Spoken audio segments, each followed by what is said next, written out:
देखो अभी ये क्वेश्चन है राइट, एक इसमें लेवल स्ट्रेटेजी दिया हुआ है एक्सरसाइज में। Perform aggregate planning using the level strategy. Beginning inventory यानी स्टार्टिंग में हमारे पास 10 यूनिट्स ऑलरेडी है।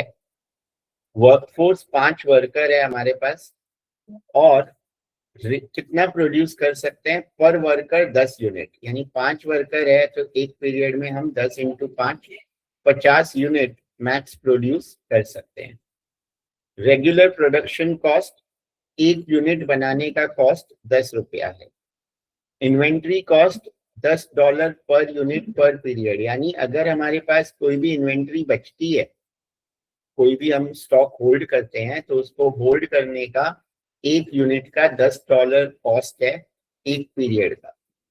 हायरिंग कॉस्ट, अगर हम नया वर्कर हायर करेंगे तो $100 जाएगा उसको हायर करने में, और उसको फायर करेंगे निकाल देंगे तो 200 रुपया जाएगा। ये क्वेश्चन में दिया हुआ है। ये 5 पीरियड का डेटा दिया हुआ है कि इतनी इतनी डिमांड होने वाली है। फर्स्ट पीरियड में 50, सेकेंड पीरियड में 40 and all. 2 additional assumptions are given कि unmet demands in a period can be held and fulfilled in the future period। अगर समझो यहाँ पे हमारे पास 50 यूनिट नहीं थी तो यहाँ की डिमांड हम बाद में भी सेकेंड पीरियड में फुलफिल कर सकते हैं, ऐसा यहाँ पे लिखा है। There is no cost associated with unmet demand. Unmet demand के लिए कोई भी कॉस्ट एसोसिएटेड नहीं है, ऐसा भी क्वेश्चन में दिया हुआ है राइट। अब ये तो तुम लोगों का आ गया यहाँ पे राइट, कि हमारा टोटल डिमांड, इसका टोटल ले लिया, ये तो हमारा है 190 राइट। स्ट्रेटेजी है पहले, हम चेज स्ट्रेटेजी का पहले दिया हुआ है इन लोगों ने सॉल्यूशन, तो यूजिंग द लेवल लिखा है, बच्चे स्ट्रेटेजी से सॉल्व किया है। तो किया क्या है, टोटल पहले तो जो डिमांड है उसका टोटल लेना है विच इज 190 राइट। अब 190 में से ओपनिंग इन्वेंट्री हमारे पास 10 ऑलरेडी है, वी हैव 10 ऑलरेडी। तो हम लोगों को टोटल कितना बनाना पड़ेगा, 190 माइनस 10, जो यहाँ पे नीचे बताया टोटल डिमांड इज 190, तो हमें 180 प्रोड्यूस करना पड़ेगा, 180 राइट। और हमें एग्जैक्ट 180 प्रोड्यूस करना है और सेम प्रोड्यूस करेंगे हर पीरियड में। तो 180 divide by, there are 5 periods, तो डिवाइड बाय 5 किया है, तो हर पीरियड में हम 36 प्रोड्यूस करेंगे। ये हम क्यों ऐसे करेंगे, बिकॉज जो डिमांड अनमेट है वो डिमांड हम सेकेंड पीरियड में भी फुलफिल कर सकते हैं। अगर ये एजम्पशन नहीं होता तो हम डिमांड जाने नहीं देते ना, फिर तो हमें पूरा 50 यानी 10 है तो हमें 40 प्रोड्यूस करना पड़ता। 10 हमारे पास है तो 40 प्रोड्यूस करना पड़ेगा अगर नेक्स्ट पीरियड में हम अनमेट डिमांड को कैरी नहीं कर सकते तो। बट क्योंकि यहाँ पे दिया है अनमेट डिमांड हम कैरी कर सकते हैं, तो हम लोग टोटल 180 बनाना है, उसको इक्वली हमने डिवाइड किया 5 पीरियड में, तो देयरफॉर 36 इज अवर प्रोडक्शन पर पीरियड। यहाँ तक तो क्लियर है, यहाँ तक क्लियर है राइट। अब एंड इन्वेंट्री हमारे पास कितना बचेगा, तो देखो 10 हमारे पास था पहले से राइट, 36 हमने बनाया तो टोटल कितना हो गया, 10 प्लस 36 46 माइनस 50, तो -4 होगा, यानी अनमेट डिमांड है। नेगेटिव आया मतलब बचा नहीं है, ये अनमेट डिमांड है नेगेटिव आया तो। और पॉजिटिव आएगा तो क्या है कि उतना हमारे पास स्टॉक बचा है राइट।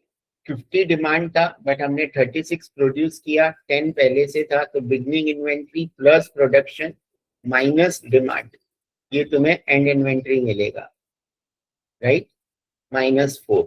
अब ये जो एंड इन्वेंट्री होता है ये सेकेंड पीरियड का क्या हो गया, बिगनिंग इन्वेंट्री हो गया, तो -4 प्लस 36 -40, तो तुम्हें ये -8 मिलेगा। फिर -8 प्लस 36 -30, तो तुम्हें ये -2 मिलेगा। देन -2 प्लस 36 -30, तो ये +4, 4 प्लस 36 -40, एंडिंग इन्वेंट्री 0 ही आएगा क्योंकि हमने एक्चुअली उतना ही बनाया है जितना टोटल डिमांड था।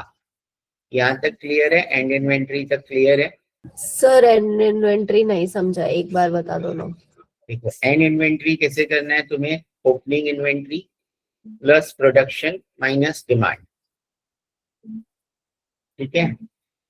ओपनिंग इन्वेंट्री फर्स्ट पीरियड का कितना था, वो तो क्वेश्चन में दिया हुआ था 10, जो यहाँ पे लिखा है ना। तो 10 प्लस प्रोडक्शन 36 माइनस डिमांड 50, तो 10 प्लस 36 46 माइनस 50 माइनस 4, ये क्लियर है? फर्स्ट पीरियड का क्लियर है? यस। अब ये जो फर्स्ट पीरियड का एंडिंग इन्वेंट्री है वो सेकेंड पीरियड का बिगनिंग इन्वेंट्री हो जाता है, समझे क्या? ओके। तो ये बिगनिंग इन्वेंट्री है सेकेंड पीरियड का, तो ये -4 plus production minus demand, -4 plus 36 minus 40, देखो -8 आएगा। Sir opening inventory and first वाले का वापस एक बार फॉर्मूला बताइए ना, माइनस ओपनिंग इन्वेंट्री क्या था? Beginning inventory plus production minus demand.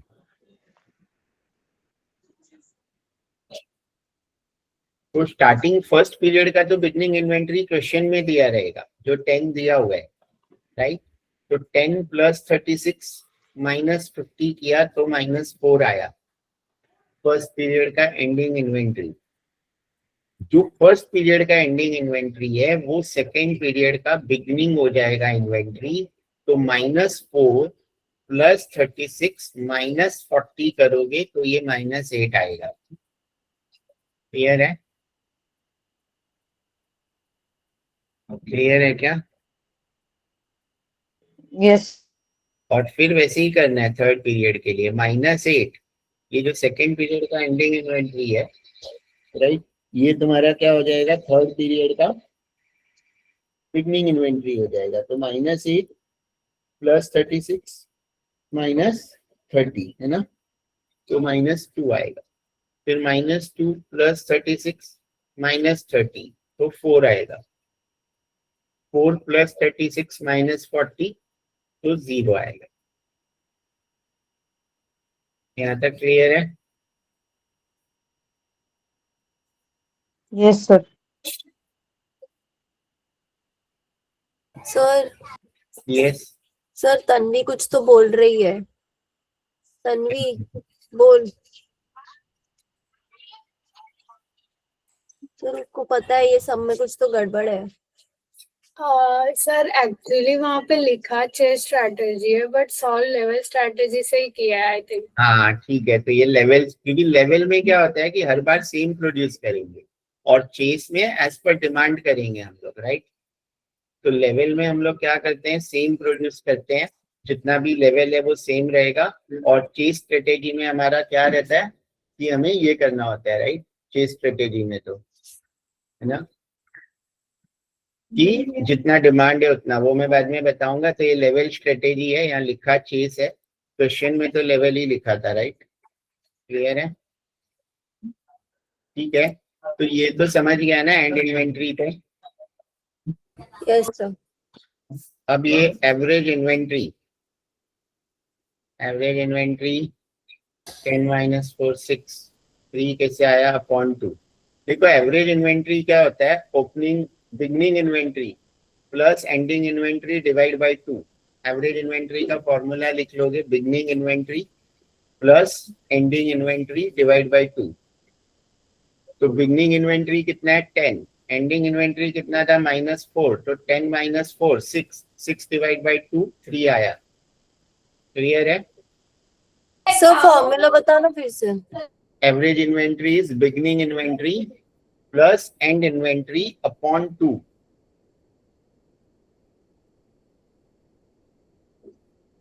Opening plus closing upon 2, beginning plus ending inventory upon 2।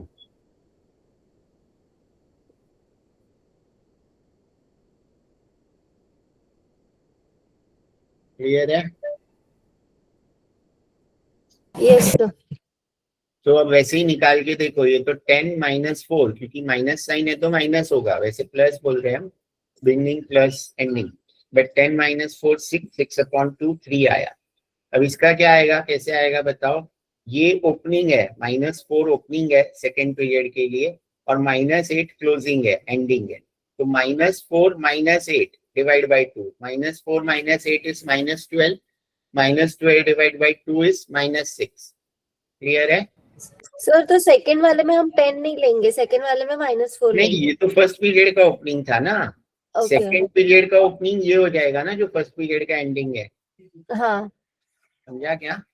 हाँ तो ये -4 सेकेंड पीरियड का ओपनिंग है और -8 सेकेंड पीरियड का एंडिंग है। तो -4 -8 डिवाइड बाई 2, -6, राइट। फिर -8 -2 डिवाइड बाई 2, तो -5। देन -2 प्लस 4, तो कितना आएगा 2, 2 डिवाइड बाई 2, तो 1। देन 4 प्लस 0, 4/2, तो आएगा 2। क्लियर है? एवरेज इन्वेंट्री यहाँ तक क्लियर है? Yes sir. अब हायर्ड या फायर्ड।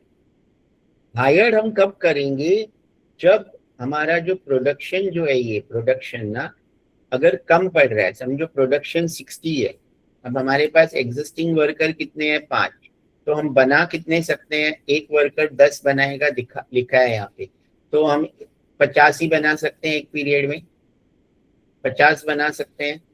अब अगर हम हायर कब करेंगे, जब प्रोडक्शन 50 से ज्यादा आया तो हम हायर करेंगे, राइट। बट प्रोडक्शन 50 से ज्यादा है ही नहीं, तो हम हायर इसलिए सब में 0 है, बिकॉज हमारे पास तो कम है ही नहीं आदमी, वर्कर हमारे पास कम नहीं है। फायर कब करेंगे, जब हमारे पास एक्स्ट्रा है, यानी अब हमारे पास 5 वर्कर है, हम 50 बना सकते हैं, बट जब हमने प्रोडक्शन प्लानिंग कर रहे हैं तो हमें पता है कि हमें इससे ज्यादा तो कभी भी बनाना ही नहीं है कोई भी पीरियड में, तो हमें 4 ही वर्कर चाहिए, तो एक वर्कर एक्स्ट्रा है हमारे पास, तो इसलिए हमने उसको फर्स्ट पीरियड में ही फायर कर दिया। इसलिए यहाँ सर नहीं समझा सर, ये फायर वाला प्लीज रिपीट करो ना। देखो सिंपल है कि अभी हमारे पास कितने आदमी है काम पे, 5 आदमी है, राइट। 5 वर्कर है हमारे पास, क्वेश्चन में दिया है एक वर्कर 10 यूनिट बनाएगा, राइट। यहाँ तक तो क्लियर है। यस तो एक पीरियड में टोटल हम कितना बना सकते हैं, एक वर्कर 10 बनाएगा और 5 वर्कर है हमारे पास, तो टोटल कितना बना सकते हैं, कितना बना सकते हैं बताओ। 50 50। हाँ 50 बना सकते हैं। हमें बनाना कितना है, प्रोडक्शन कितना करना है, 36। 36। तो क्या 36 4 आदमी रहेंगे तो भी बन जाएगा ना। एक आदमी 10 बनाता है तो 4 आदमी भी रखेंगे तो 40 बन जाएगा। यस तो 5 आदमी को तुम रखोगे क्या काम पे, जब हमारा डिमांड प्रोडक्शन ही 36 है, तो एक आदमी को हम फायर करेंगे यानी निकाल देंगे ना, यस उसको क्यों एक्स्ट्रा सैलरी देंगे जब उसकी जरूरत ही नहीं है, राइट। समझा? तो वो प्रोडक्शन से कंपेयर करना है। हम 50 बना सकते हैं, एक आदमी 10 बनाता है, 36 बनाने के लिए 4 आदमी चाहिए, तो एक आदमी हमारे पास एक्स्ट्रा है, इसलिए वो फायर में 1 लिखा है। क्लियर है? अगर समझो प्रोडक्शन में 60 होता या 56 होता, प्रोडक्शन में 56 होता तो क्या होएगा, 5 आदमी 56 बना सकते हैं क्या, नहीं बना सकते ना। 50 बनाएंगे 5 आदमी, तो हमें एक आदमी को रखना पड़ता, तो हायर में आता 1। अगर 50 से ज्यादा होता प्रोडक्शन तो हम हायर करेंगे, और क्योंकि 50 से कम है, 50 से कम अगर 48 होता तो भी हम फायर भी नहीं कर सकते, क्योंकि 48 बनाने के लिए भी 5 आदमी तो लगेंगे, 4 आदमी तो 40 ही बना सकते हैं। समझा कि नहीं समझा? Yes sir. क्लियर है सबको? यस सर तो इसलिए फायर कर दिया। अब फर्स्ट पीरियड में एक आदमी को निकाल दिया, तो अब कितने आदमी बचे, 4 ही बचे ना। तो नेक्स्ट पीरियड में कोई भी हायर फायर कर ही नहीं रहे हैं, बिकॉज 4 आदमी बचे, 36 बनाने के लिए 4 वर्कर हमें लगेंगे, राइट। क्लियर है? तो बस खाली यहाँ पे एक फायर आएगा, बाकी कोई भी इसलिए नहीं आया है बिकॉज हमें जरूरत ही नहीं है। तो ये पूरा टेबल तो क्लियर है पहले। यस अब इन लोग ने कैलकुलेट करने को क्या क्या बोलते हैं ये लोग, टोटल कॉस्ट बोलते हैं। एक तो टोटल कॉस्ट निकालना है। टोटल कॉस्ट में होता है production cost plus holding cost plus hiring cost plus firing cost. Clear है? टोटल कॉस्ट में क्या क्या आएगा? Production cost plus holding cost plus hiring cost plus firing cost. Clear? अब प्रोडक्शन कॉस्ट का फॉर्मूला क्या है? ये जो प्रोडक्शन का टोटल आएगा इसको तुम्हें इससे मल्टीप्लाई करना है, ये प्रोडक्शन कॉस्ट पर यूनिट से। 180 यूनिट बना रहे हैं और एक यूनिट बनाने का 10 रुपया ये क्वेश्चन में दिया हुआ है। तो 180 into 10 total production into cost per unit, cost of production per unit. तो इसलिए यहाँ पे 180 इंटू 10 लिखा है। क्लियर है ये भी? हाँ, ये भी क्लियर है। होल्डिंग कॉस्ट कैसे आएगा? जो भी नेगेटिव है उसका तो कॉस्ट है ही नहीं, नेगेटिव का कोई कॉस्ट नहीं है, ऐसे क्वेश्चन में दिया था। तो तुम्हें एवरेज इन्वेंट्री का टोटल लेना है, सिर्फ पॉजिटिव वैल्यू का, नेगेटिव वैल्यू इग्नोर करना है। तो एवरेज इन्वेंट्री 3 प्लस 1 प्लस 2 6 हुआ, और होल्डिंग का कॉस्ट यहाँ पे दिया हुआ है 10 यूनिट पर पीरियड, $10, राइट? तो इसीलिए 6 इंटू 10 यहाँ पे किया है। 10 इंटू 6 कहाँ से आया? ये एवरेज इन्वेंट्री में जो भी पॉजिटिव नंबर है उसको यहाँ पे ऐड किया है, 3, 1 एंड 2। ये भी क्लियर है? ये भी क्लियर है? यस हायरिंग कॉस्ट कैसे आएगा? यहाँ पे दिया हायरिंग कॉस्ट 100, तो 100 मल्टीप्लाई बाय हायरिंग कॉस्ट का टोटल लेना है, वो 0 है, तो 100 इंटू 0 0 ही हो जाएगा। फायरिंग कॉस्ट कैसे आएगा? फायरिंग कॉस्ट यहाँ पे दिया है 200 पर वर्कर, 200 इंटू इसका टोटल, फायरिंग का टोटल जो है 1, तो 200 इंटू 1 दैट इज 200। ये पूरे का टोटल ले लोगे तो तुम्हारा टोटल कॉस्ट आ जाएगा 2030। क्लियर है? कैलकुलेट करके देख लेना, कैलकुलेशन आई डोंट नो, यहाँ पे 2030 लिख रहा है, इसका तो आएगा 1800 और 200 2000 और 2060 आएगा। इन लोगों ने 2030 रॉन्ग लिखा है। सर 2060 है आंसर। हाँ वही बोला, मुझे कुछ कैलकुलेशन रॉन्ग लग रहा था। ठीक है, ये समझा क्या? लेवल स्ट्रेटेजी में क्या याद रखना है? ये प्रोडक्शन सेम होना चाहिए। लेवल स्ट्रेटेजी में क्या याद रखना है? Production should be same for all the periods. The level should be same. The level of production should be same. Sir and inventory का हमेशा लास्ट में 0 आएगा ना? क्या? हाँ, एंड इन्वेंटरी का जो भी टोटल रहेगा। स्ट्रेटेजी में, यस, लेवल स्ट्रेटेजी में ये 0 आएगा, क्योंकि हम बना ही उतना रहे हैं जितना हमारा डिमांड है, राइट? एंड इन्वेंटरी हम बचाएंगे ही नहीं ना कुछ, ओके सर। राइट? ये क्लियर है? Yes sir. तो ये तो इसका एक हम पेपर का सम सॉल्व करोगे ना तुम लोग तो क्लियर होएगा। लेवल स्ट्रेटेजी ये है, यहाँ पे 5 पीरियड का दिया हुआ है, और यहाँ पे देखो बिगनिंग इन्वेंट्री 0 है, बिगनिंग वर्कफोर्स भी दिया हुआ है, राइट? ये एक सॉल्व करना है तो तुम्हें और क्लियर हो जाएगा। समझ गया? हाँ, ये सॉल्व करूँ? सॉल्व क्या ये वाला करूँ सॉल्व? हाँ करते हैं।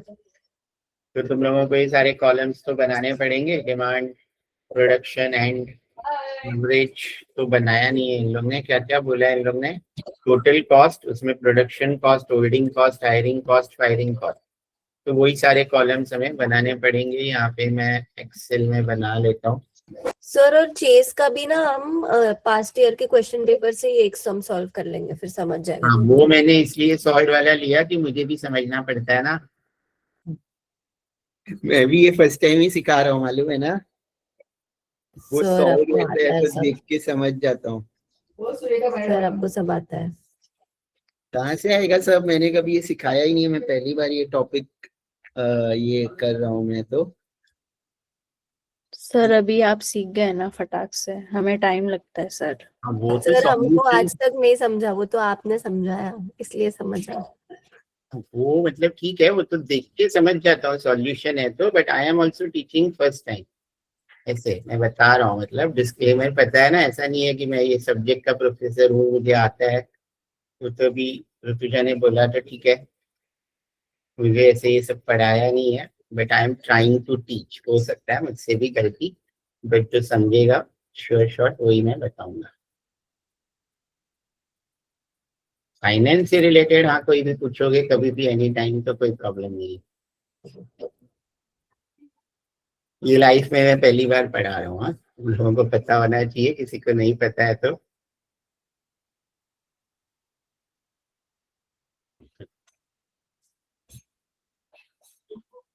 ऐसे रिस्की है कोई भी ऐसे टीचर से पढ़ना जो फर्स्ट टाइम पढ़ा रहे हैं। सर कोई बात नहीं, हमको भरोसा है आप पे, आप सही पढ़ाओगे।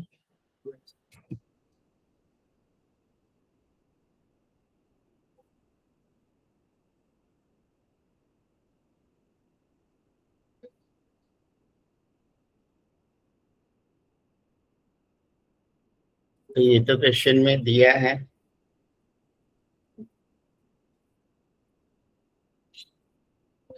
प्रोडक्शन, फिर हमारा एंडिंग इन्वेंट्री,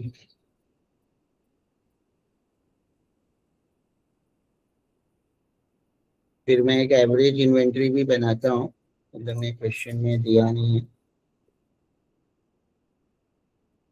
और फिर हमारा फायर्ड और हायर्ड है।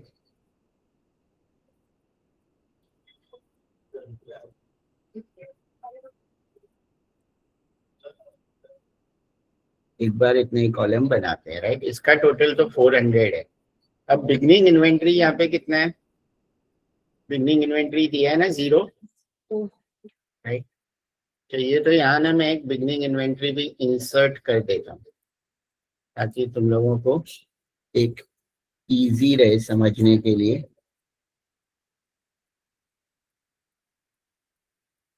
तो ये 0 दिया हुआ है, क्लियर है यहाँ तक। अब सबसे पहले ये हमें टोटल कितना बनाना है, 400 है, राइट। 400 टोटल डिमांड है, उसमें से ये बिगनिंग इन्वेंट्री माइनस करोगे तो वो तो 0 है। तो ये जो प्रोडक्शन का टोटल लोगे वो हम लोग क्या लेंगे, ये total demand minus beginning inventory. ये क्लियर है कि प्रोडक्शन के टोटल में लिखना है। लेवल स्ट्रेटेजी में क्या करना है, सबसे पहले डिमांड का टोटल लेके बिगनिंग इन्वेंट्री माइनस करके जो आएगा वो प्रोडक्शन के टोटल में लिख देना है। यहाँ तक क्लियर है? ओके। अब नेक्स्ट क्या करना है कि ये जो भी टोटल है प्रोडक्शन का, इसको नंबर ऑफ पीरियड से डिवाइड कर दें। तो हम क्या करेंगे, 400 डिवाइड बाय 5 करेंगे, विच इज 80, राइट। तो यहाँ पे सब पीरियड में हम 80 लिख देंगे।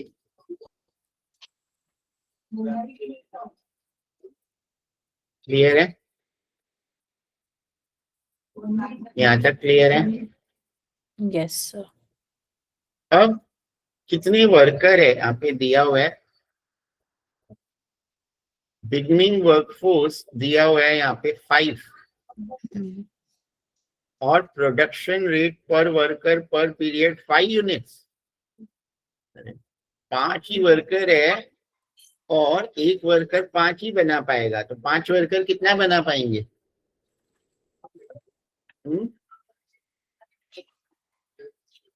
प्रेजेंट प्रोडक्शन हमारा कितना हो सकता है? 16 नहीं, प्रेजेंट प्रोडक्शन 25 होगा ना सर? 25 है। 5 वर्कर है, एक वर्कर 5 बना पाएगा, तो 5 वर्कर तो 25 ही बना पाएंगे। Yes sir. समझा ये भी?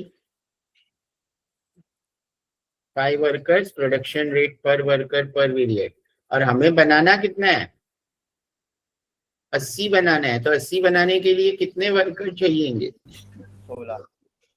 यस, वर्कर रिक्वायर्ड 80 बनाना है और एक वर्कर 5 बनाता है, इसलिए डिवाइड बाय 5।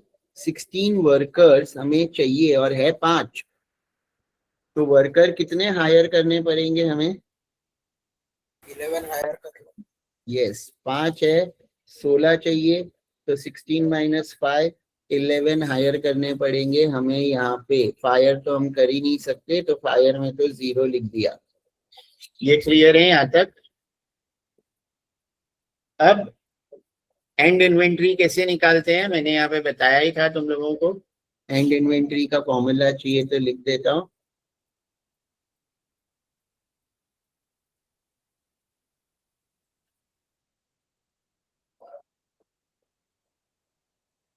बिगनिंग प्लस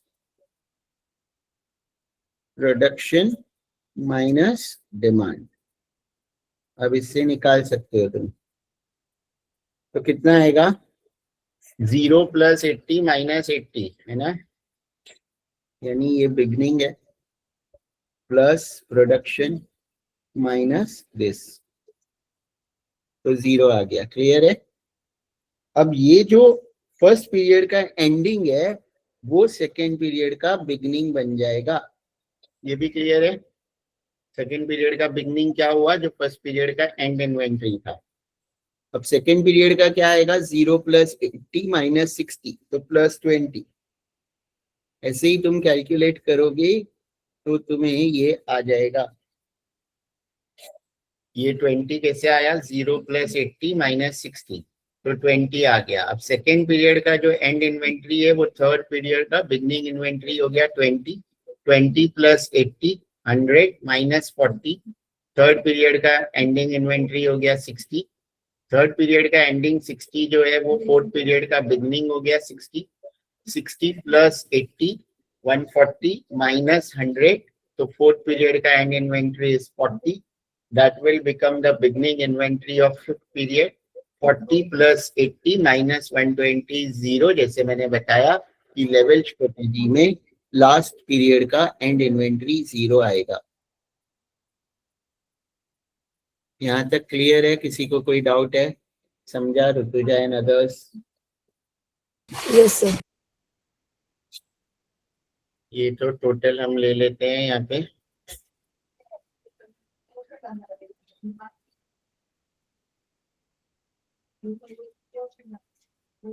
अब एवरेज इन्वेंट्री का फॉर्मूला क्या है? Average inventory beginning plus ending divide by 2। Yes, तो बस बिगनिंग और एंडिंग अलग अलग लिखा ही है हर पीरियड का, तो तुम लोग निकाल सकते हो इजीली ये। तो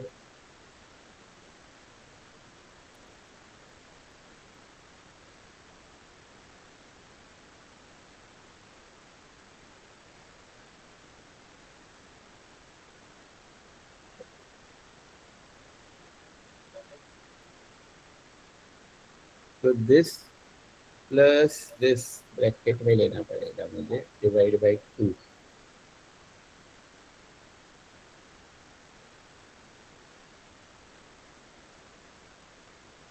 तो ये तो 0 आएगा, वैसे ही सबका आ जाएगा तुम्हारा। ये 20 प्लस 0 20 डिवाइड बाई 2, ये 60 plus 20 80 divide by 2, 60 plus 40 40 plus 0। Clear है? ये भी यहाँ तक क्लियर है?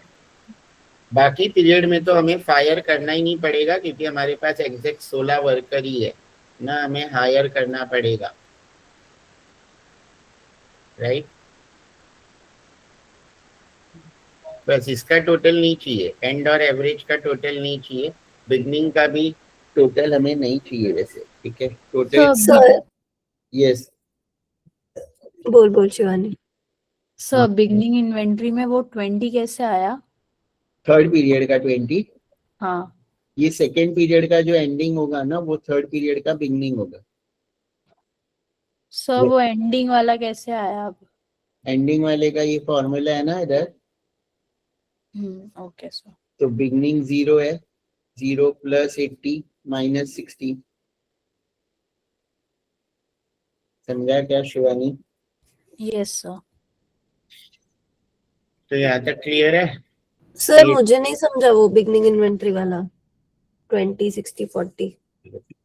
तुम लोग देखो, यहाँ तक तो क्लियर है राइट? ये हाँ। 0 दिया था राइट? हाँ राइट, जो मैं ग्रीन Green. मार्क कर रहा हूँ इतना तो समझ गया सबको। ये Yes, एंड yes. इन्वेंटरी इस फॉर्मूला से आएगा, ये वाला 0 जो मैंने अभी ग्रीन मार्क किया, क्लियर है? 0 + 80। अब ये जो 0 है फर्स्ट पीरियड का एंड इन्वेंटरी, ये इधर जाएगा सेकेंड पीरियड का बिगनिंग इन्वेंटरी में। आया समझ में? फर्स्ट पीरियड का end will go to the second period beginning, clear है? हाँ ऋतुजा, Yes, sir. अब ये फॉर्मूला से आएगा एंड 0 + 80 - 60, तो कितना आएगा? 20 आएगा राइट? हाँ. अब ये 20 इधर चला जाएगा ऊपर थर्ड पीरियड के बिगनिंग में, फिर 20 + 80 - 40, ये 60 आएगा, क्लियर है? ये 60 40 ईयर का फोर्थ पीरियड का बिगनिंग बन जाएगा। 60 + 80 - 100, ये 40 राइट? Yes, sir. 40 इधर का बिगनिंग बन जाएगा। 40 + 80 - 120, 0। लास्ट पीरियड है तो 0 ही आना चाहिए एंड इन्वेंटरी, क्लियर है? Yes, sir. और ये एवरेज तो इन दोनों को ऐड करके 0 + 0 / 2 तो 0 ही आएगा। 0 + 20 / 2 तो 10 आएगा। 20 + 60 / 2 तो 40 आएगा, क्लियर है? ये तो अब क्लियर हो गया ना सब? Yes, sir. और ये 11 तो बताया ही था। बाकी सब में 0 क्यों है? क्योंकि जितने वर्कर चाहिए उतने ही है, तो हम ना तो हायर करेंगे ना फायर करेंगे, क्लियर? तो अब ये टेबल बन गया। अब इन लोग ने जो जो फाइंड करने बोला है वो हमें फाइंड करना है। ये कौन सा क्वेश्चन था? ये वाला था क्या? लेवल स्ट्रेटेजी था क्या? हाँ ये। अब इन लोग ने क्या क्या बोला है? टोटल कॉस्ट, जिसमें प्रोडक्शन, होल्डिंग, हायरिंग, फायरिंग चारों आता है राइट? सर यस, सर हम लोग इसमें वर्कर फायर क्यों नहीं करेंगे सेकंड वाले में? ऑलरेडी है ना 16 वर्कर। फर्स्ट पीरियड में हमने 11 हायर किए, 5 हमारे पास थे, बराबर तो 16 16 वर्कर है। और सेकेंड पीरियड में हमें 80 बनाना है ना। बट सेकंड में हम लोग के पास एंड इन्वेंटरी भी तो दे रहे हैं ना, तो 20 जो एंड इन्वेंटरी 20 का है तो वो ये नहीं होगा, वेव ऑफ नहीं होगा आगे। नहीं, प्रोडक्शन तो 80 ही करना है ना। हाँ इन्वेंट्री तो कैरी फॉरवर्ड किया, बट प्रोडक्शन कितना करना है उससे कंपेयर करो नंबर ऑफ वर्कर्स। ये लेवल में, लेवल स्ट्रेटेजी में क्या है? प्रोडक्शन हर पीरियड में 80 करना है। एंडिंग ओपनिंग से कुछ लेना देना ही नहीं है, प्रोडक्शन से लेना देना है नंबर ऑफ वर्कर्स का। तो 80 बनाने के लिए हर पीरियड में हमें 16 वर्कर चाहिए ना। अच्छा, मतलब जितना प्रोडक्शन करना है उतने वर्कर लगेंगे। हाँ, जो प्रोडक्शन करना है डिवाइड बाय एक वर्कर कितना बना सकता है? 5। समझ गया। तो 16 वर्कर हर पीरियड में लगेंगे। 5 थे, 11 हायर किए, अब हमारे पास 16 ही है, तो इसलिए हम ना तो हायर कर रहे हैं ना फायर कर रहे हैं, राइट? Yes sir. अब हमें क्या क्या सीखना है? प्रोडक्शन कॉस्ट, फिर holding cost,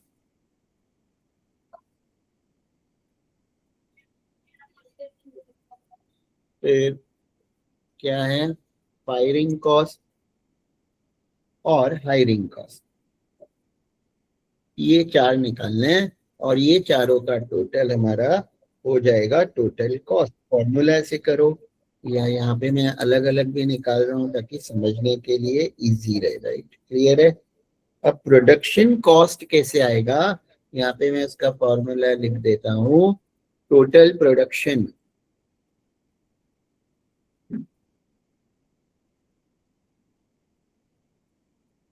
into cost per unit, जो क्वेश्चन में दिया है, यानी ये production cost per unit.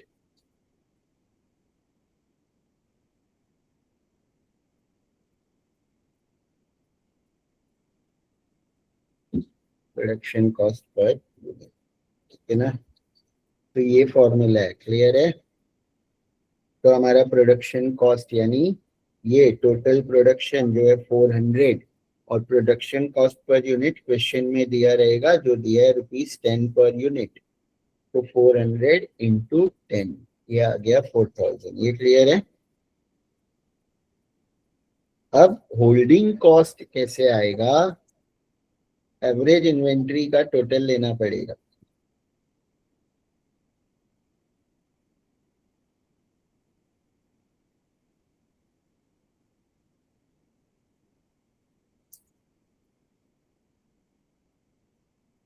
Total of average inventory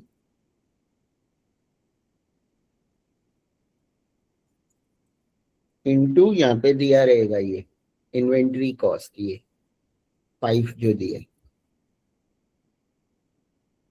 into inventory cost, ठीक है, पर यूनिट ही दिया रहेगा वहां। तो total of average inventory is 120 into 5 दिया था, 120 इंटू 5, ये हो गया 600। हायरिंग, अब ये क्या है? फायरिंग और हायरिंग कॉस्ट, तो ये भी वैसे ही है, बहुत सिंपल है एकदम। तो total worker fired into firing cost per worker, जो दिया रहेगा क्वेश्चन में। और यहाँ पे भी टोटल वर्कर हायर्ड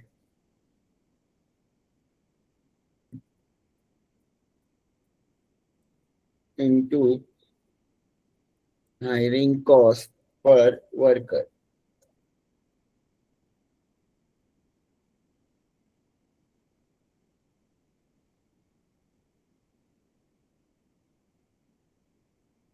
तो टोटल वर्कर फायर तो 0 है, तो वहां पे फायरिंग कॉस्ट देखो दिया है 150, तो 0 इंटू 150 तो 0 ही आएगा। अब हायरिंग कॉस्ट वहां पे दिया हुआ है 300 पर वर्कर, तो 11 इंटू 300, और इस सबका टोटल ले लोगे चारों का, ये तुम्हारा टोटल कॉस्ट आ गया और सम खत्म। ये फाइनल आंसर। कोई डाउट इसमें? क्लियर है?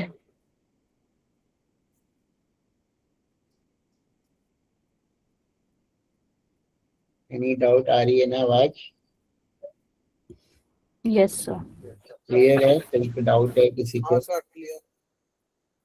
तो ये तो हो गया लेवल स्ट्रेटेजी, और एक इसमें चेस भी सीख लो, क्योंकि ये तो एक क्वेश्चन आएगा ही, क्योंकि है सिलेबस में भी और लास्ट 2 पेपर में आया भी है।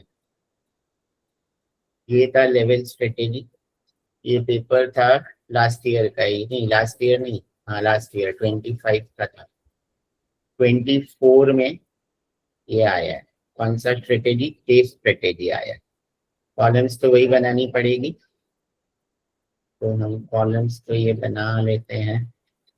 केस स्ट्रेटेजी पहले मैं भी उस फाइल में से देख लेता हूँ।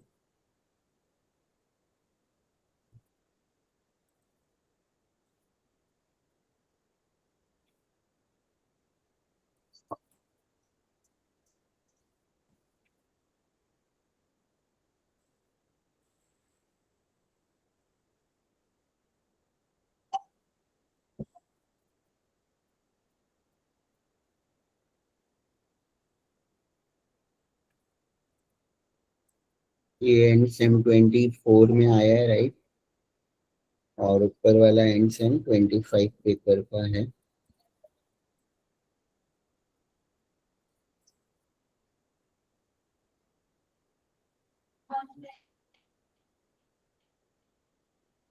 ठीक है, अब इसमें भी केस स्ट्रेटेजी था ना हमारा कोई, तो केस स्ट्रेटेजी का है क्या कोई क्वेश्चन? ये वाला है।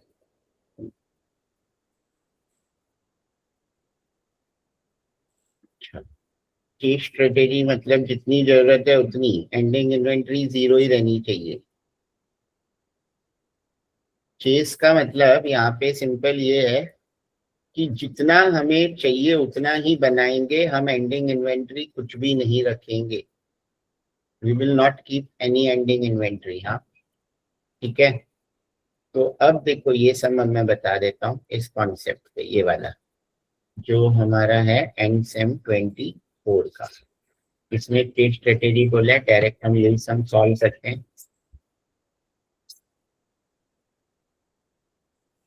80, 60, 40, 100, 120 वही दिया है क्या नंबर पे? अच्छा नंबर्स वही दिए, बट अब ये सब मैं डिलीट कर देता हूँ यहाँ से। पूरा क्वेश्चन तो सेम ही है राइट। बिगनिंग इन्वेंट्री 0 है, बिगनिंग वर्कफोर्स अच्छा यहाँ पे 10 है, प्रोडक्शन रेट भी 10 है, प्रोडक्शन कॉस्ट 20 है, इन्वेंट्री कॉस्ट 10, वो सब ठीक है। अब देखो चेस स्ट्रेटेजी में सबसे पहले क्या याद रखना है कि हमारा एंडिंग इन्वेंट्री 0 ही होना चाहिए। ये क्लियर है? एंडिंग इन्वेंट्री कितना होना चाहिए? 0। चेस स्ट्रेटेजी में, चेस मीन्स हमें जितना बनाएंगे उतना ही चेस करेंगे, एक्स्ट्रा रखेंगे ही नहीं। अब अगर एंडिंग इन्वेंट्री सारे पीरियड का 0 है तो सेकेंड पीरियड से भी बिगनिंग इन्वेंट्री भी 0 ही आएगा। फर्स्ट पीरियड का क्वेश्चन में दिया रहेगा, वो 0 भी हो सकता है या वो लोग 10, 5, 15 कुछ दे भी सकते हैं, बट बाकी जो भी मैंने 0 लिखा है वो 0 ही रहेगा। चेस स्ट्रेटेजी में beginning inventory from second period will be 0, ending inventory of all the periods will be 0, और beginning inventory of first period will be given in the question, जो यहाँ पे दिया हुआ है 0। तो यहाँ तक क्लियर है? किसी को डाउट है कुछ? यहाँ तक क्लियर है? अब प्रोड्यूस हम कितना करेंगे, प्रोडक्शन कैसे आएगा? तो प्रोडक्शन सिंपल है कि हमें यहाँ पे this demand minus beginning inventory, demand minus beginning inventory से हम प्रोडक्शन निकालेंगे। क्योंकि बिगनिंग इन्वेंट्री 0 है तो प्रोडक्शन हमारा डिमांड जितना ही आएगा, और सेकेंड पीरियड से तो हमारा जो डिमांड है वही हमारा प्रोडक्शन हो जाएगा, क्योंकि बिगनिंग इन्वेंट्री भी 0 ही रहेगा। यहाँ तक क्लियर? कोई डाउट है यहाँ तक तो पहले पूछ लो। Any doubt till here? First period का प्रोडक्शन कैसे निकालेंगे? Demand minus beginning inventory. First period का प्रोडक्शन कैसे निकालेंगे? Demand minus beginning inventory.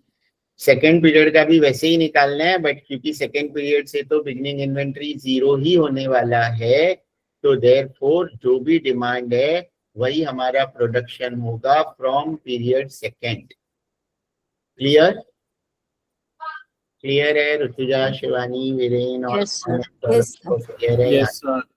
बस अब एवरेज इन्वेंट्री सेकेंड पीरियड से तो 0 ही आने वाला है हमारा, क्योंकि वो तो बिगनिंग और एंडिंग दोनों ही 0 होएगा। फर्स्ट पीरियड का कभी कभी अगर क्वेश्चन में बिगनिंग दिया है तो फिर वो पॉजिटिव आ सकता है, बट यहाँ पे तो 0 ही आएगा, तो ये भी 0 हो गया। अब यहाँ चेस स्ट्रेटेजी में ना ये वर्कर फायर्ड और वर्कर हायर निकालना ही मेन है। चेस स्ट्रेटेजी में क्या मेन है? Hired and fired. हायर और फायर निकालना। तो अब इसके लिए ना मैं क्या कर रहा हूँ, यहाँ पे कॉलम इंसर्ट करके ना एक वर्किंग कर रहा हूँ तुम लोगों के समझने के लिए।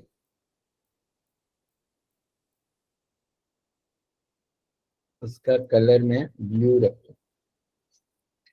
वर्कर रिक्वायर्ड में लिखता हूँ, कितनी क्या लिख रहा हूं मैं? Worker required. अब वर्कर रिक्वायर्ड कैसे आएगा हर पीरियड का? ये प्रोडक्शन डिवाइड बाय क्वेश्चन में ये रेट, प्रोडक्शन रेट दिया रहेगा। प्रोडक्शन रेट क्या है? 10 है, राइट? तो वर्कर रिक्वायर्ड क्या आएगा? Production divide by production rate. ये क्लियर है कि 8, 6, 4, 10, 12 कैसे आया? ये क्लियर है?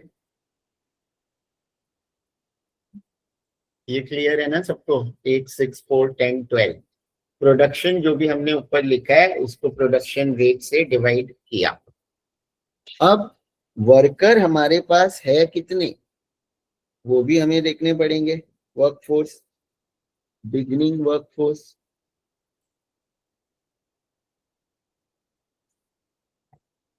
बिगनिंग वर्कफोर्स दिया हुआ है 10 वर्कर।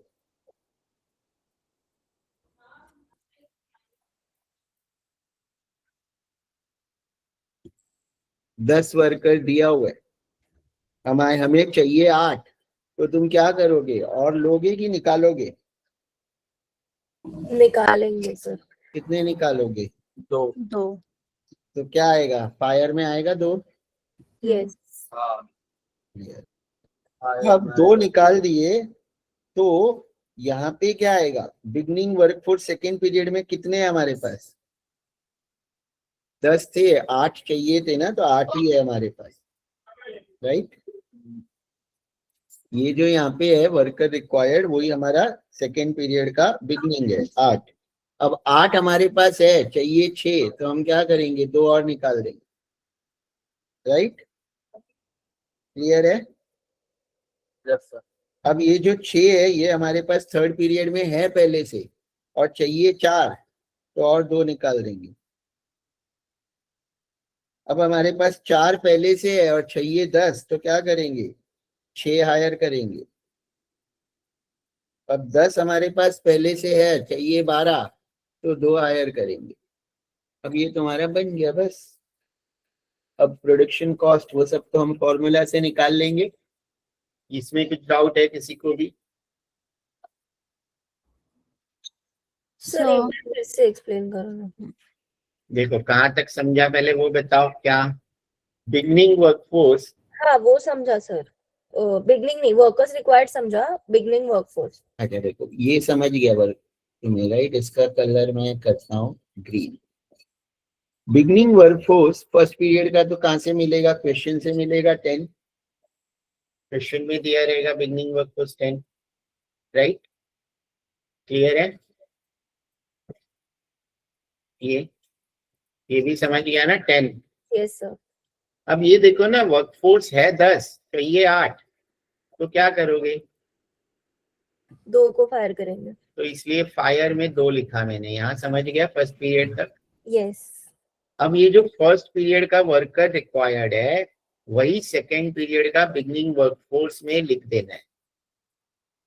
फर्स्ट पीरियड का worker required right in the second period का बिगनिंग वर्कफोर्स। क्लियर है वो भी? यस। अब 8 है, 6 चाहिए, तो क्या करोगे, 2 फायर ही करोगे ना, यस। इसलिए 2 फायर में लिखा। अब सेकेंड पीरियड का जो वर्कर रिक्वायर्ड है वो थर्ड पीरियड का क्या हो गया, बिगनिंग वर्कफोर्स हो गया। क्लियर है? यस। अब 6 क्या है, वर्कफोर्स 6 है हमारे पास, चाहिए 4, तो वापस 2 फायर किया, राइट। यस। अब जो थर्ड पीरियड का वर्कर रिक्वायर्ड है वो फोर्थ पीरियड का बिगनिंग वर्कफोर्स हो गया, यानी 4 है, चाहिए 10, तो क्या करेंगे, 6 को हायर करेंगे। क्लियर है?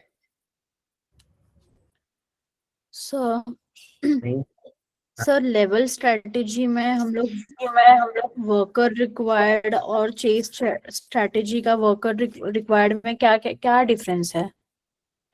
लेवल स्ट्रेटेजी में तो मेन ये है कि हमें सारे पीरियड में सेम नंबर ऑफ वर्कर चाहिए। वी प्रोड्यूस सेम ना, हमारा प्रोडक्शन हर पीरियड का सेम है यहाँ पे, तो हमें तो हर पीरियड में 16 ही चाहिए। तो जो भी हायर फायर है वो खाली फर्स्ट पीरियड में ही आएगा, बाकी सब में तो 0 ही लिखना है, क्योंकि एक्सेप्ट उतने ही रहने वाले हैं फर्स्ट पीरियड से हमारे पास, राइट।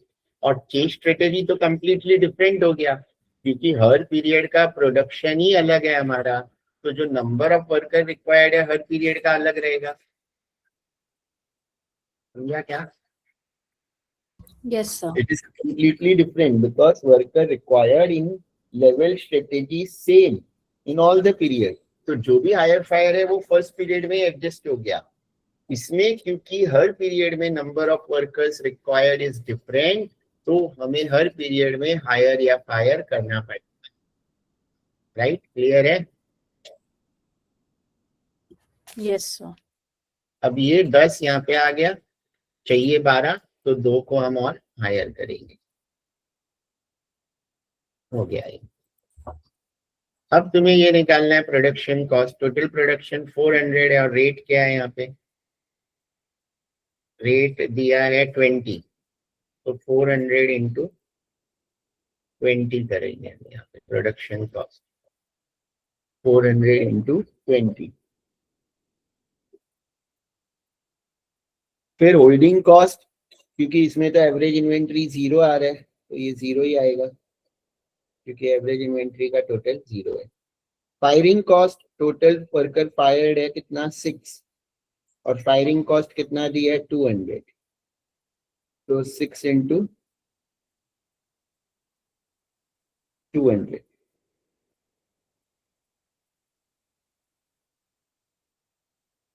उसके अलावा हायरिंग कॉस्ट कितना दिया है 400 पर वर्कर, और टोटल हायरिंग कितना है 8, तो 8 इंटू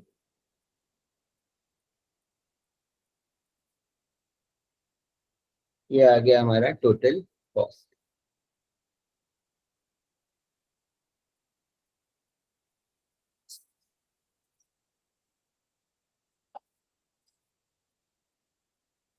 कोई डाउट अभी?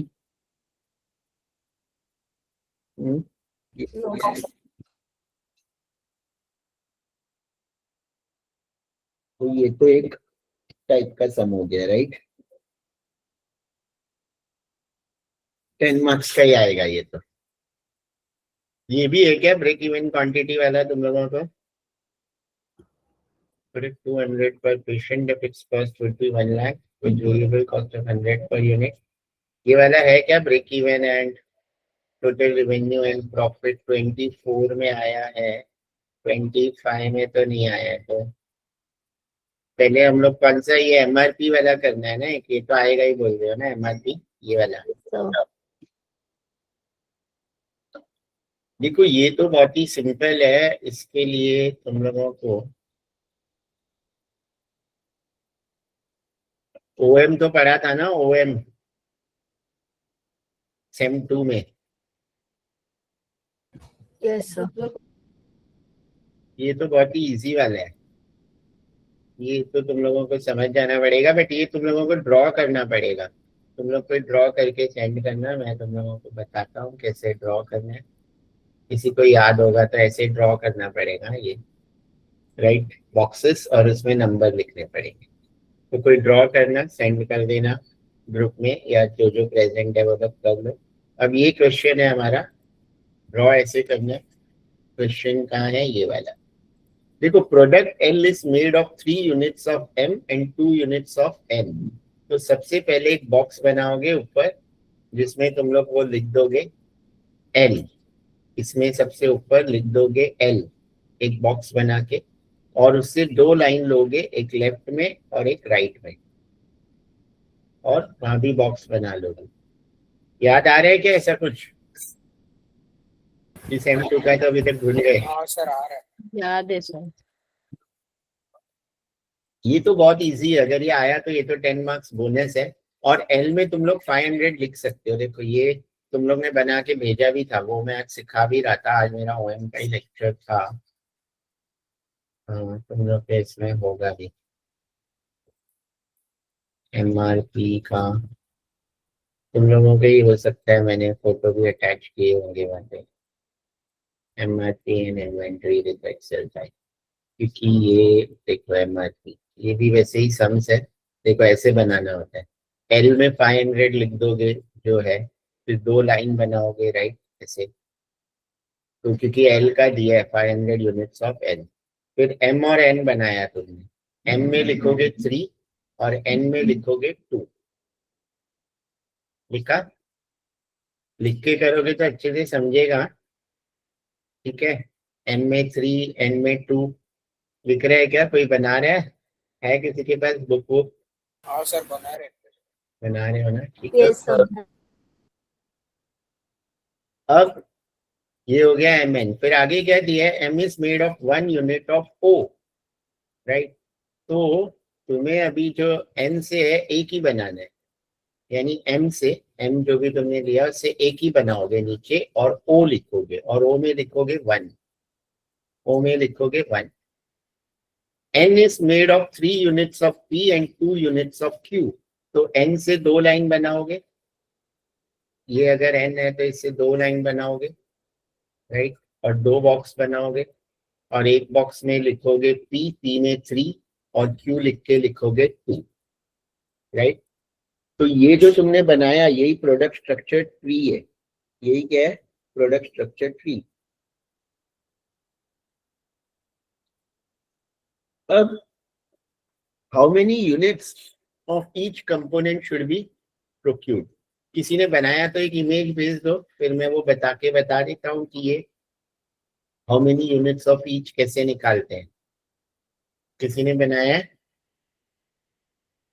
तो डीएम में भेज दो या फ्री ग्रुप में भेज दो या कहीं भी।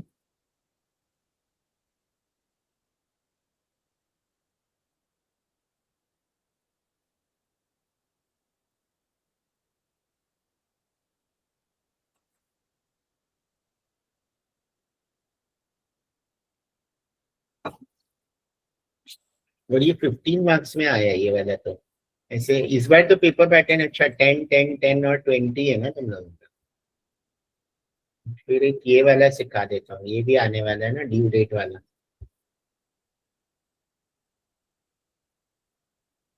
किसी ने बनाया तो भेज दो फटाफट, कि नहीं बनाया पैर में। अंश तूने बनाया है? सर बनाया है फिर। भेज दो। सर भेजा है आपको। भेजा।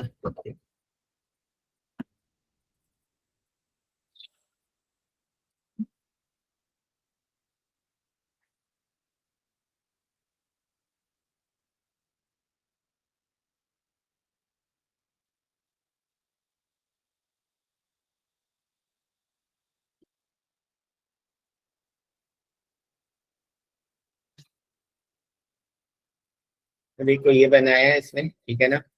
अब तुम्हें पहले L का निकालना है, सारे कंपोनेंट्स का यूनिट्स निकालना है, तो L में तो 500 ही लिख दोगे। अब M का निकालना है, M, तो M का कैसे आएगा, इसमें 3 है तो 3 इंटू 500, यहाँ से ऊपर जाना है स्टार्टिंग तक, तो 3 इंटू 500 लिखोगे। देखो जैसे कि यहाँ पे लिखा भी होगा ऐसे, तो 3 इंटू 500 लिख के आ जाएगा। देखो ऐसे यहाँ पे बनाए हुए हैं और फिर लिखा हुआ है, तो ऐसे समझो। अभी मेरे को बी निकालना है तो 8 इंटू 400, बी से ऊपर तक जाऊंगा, जो भी नंबर आएगा मल्टीप्लाई करते हैं। और फिर एन का निकालना है, ये एन है तो 2 इंटू 500, राइट। ओ का निकालना है तो 1 इंटू 3 इंटू 500। पी का निकालना है तो 3 इंटू 2 इंटू 500। क्यू का निकालना है तो 2 इंटू 2 इंटू 500। तो सबका आ गया, बट मैं एक चीज और एक्सप्लेन कर दूंगा पहले। ये तो क्लियर है, इस सम का तो क्लियर है, ये तो बहुत सिंपल सा था। हाँ सर। अब लेकिन इसमें क्या होता है, कभी कभी थोड़ा हार्ड आया थोड़ा सा, तो ऐसा सम भी आ सकता है। तो मैं एक ये सम और बता देता हूँ, ये वाला, राइट। अब इसके डायग्राम तो तुम लोग बना लोगे। पहले ए लिखा है, ए में बी और सी चाहिए, बी में डी और ई चाहिए, डी में भी ई और एफ चाहिए, और सी में एफ और बी चाहिए। तो उसका डायग्राम तुम लोगों का ही है, किसी का ही लास्ट ईयर का बनाया हुआ। तो ये तो उसका डायग्राम हो गया, राइट। थोड़ा मैं छोटा करता हूँ। अब यहाँ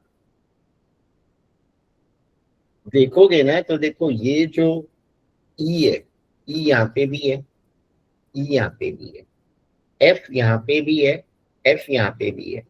तो कभी कभी कोई चीज दो जगह पे भी हो सकता है, कोई कंपोनेंट। तो ए तो 400 आ जाएगा, बी भी 8 इंटू 400 आ जाएगा, सी भी 12 इंटू 400 आ जाएगा क्योंकि वो एक ही जगह पे है, डी भी 8 इंटू 8 इंटू 400 आ जाएगा, जी भी 16 इंटू 12 इंटू 400 आ जाएगा। बट ई और एफ दो जगह पे है, तो दोनों का कैलकुलेट करके ऐड करना है, यानी 4 इंटू 8 इंटू 8 इंटू 400 फिर प्लस 16 इंटू 8 इंटू 400। यहाँ लिखा है देखो ई में देखो 2 लिखा है, वैसे एफ में भी 2 लिखा है क्योंकि एफ 2 बार आया है। ये समझा क्या, ये समझा? यस यस हाँ सर समझ यस सर। बस तो बस अगर 2 बार नाम आया तो दोनों का ऐड करके लिखना है, तो ये तो इतना सिंपल ही सम आने वाला है, ये भी समझ जाएगा। अब सर इसमें एक सब क्वेश्चन है ना, वो सीसी में आया था same, how many units of each component, हाँ, तो वही तो, ये जो निकाला यही उसका आंसर है। यही है ना? ठीक है। हाँ, ईच फिर और एक कंपोनेंट। आपको ये भेजा है मैंने वर्ड डॉक, उसमें एक लीड टाइम का सम है।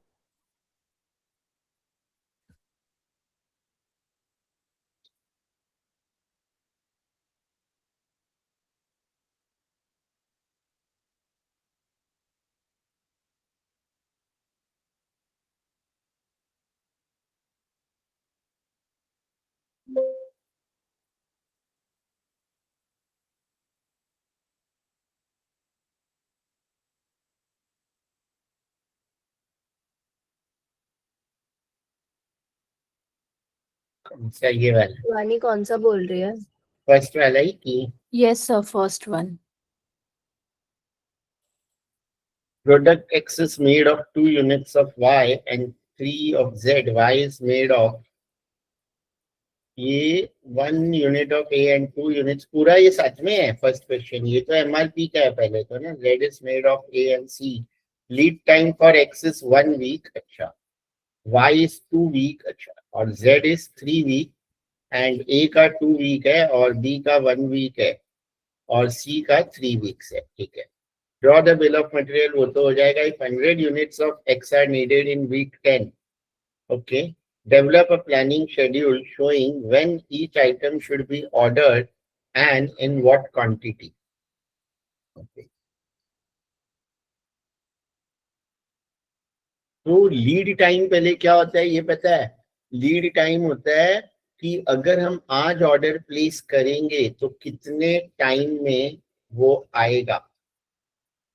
आज अगर हम ऑर्डर प्लेस करते हैं तो कितने टाइम में हमारा ऑर्डर हमें रिसीव होगा, that is known as lead time, यानी the time between the placing an order and receiving the order. तो अगर एक्स को हमने आज ऑर्डर किया तो हमें 1 वीक में आएगा, वाई 2 वीक में मिलेगा ऑर्डर करने के बाद, जेड ऑर्डर करने के बाद 3 वीक में मिलेगा। इसका सॉल्यूशन भी है क्या? यहाँ पे बोला क्या है, देखो प्लानिंग, पहले तो इसका शेड्यूल बनाया हुआ है कि नहीं है? सर इसका आंसर नहीं है हमारे पास। नहीं है, शेड्यूल भी बनाया हुआ नहीं है। वो जो डायग्राम, पहले प्रोडक्ट ट्री बनाना पड़ेगा ना, ये बिल ऑफ मटेरियल का प्रोडक्ट स्ट्रक्चर ट्री बनाओ, फिर सब कंपोनेंट का पहले निकालना पड़ेगा कितना कितना रिक्वायरमेंट है। इन वीक 10 हमें चाहिए 100 units of X, right, week 10। तो हमें कौन से वीक में कितना ऑर्डर करना पड़ेगा? तो पहले तो सबकी हमें क्वांटिटी चाहिएगी, तो उसके लिए बनाना पड़ेगा, या तो बनाओ पहले, ये बनाना पड़ेगा प्रोडक्ट स्ट्रक्चर ट्री इसका जो अभी हैंड रिटन बनाया था ना। तो पहले तो एक्स लिखो, फिर एक्स से 2 बॉक्स बनाओ, वाई और जेड, वाई में 2 लिखो, जेड में 3 लिखो, राइट।